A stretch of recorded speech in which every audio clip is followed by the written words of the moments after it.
You ask Tiger to calculate. This deals with linear inequalities with one unknown. The final result is 1 smaller than 2. Let's solve it step by step. Group all x terms on the left side of the inequality. Subtract x from both sides.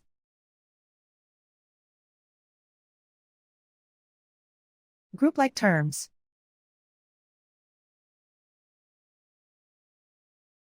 Simplify the arithmetic.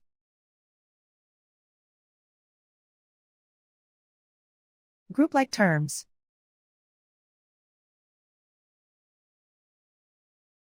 Simplify the arithmetic.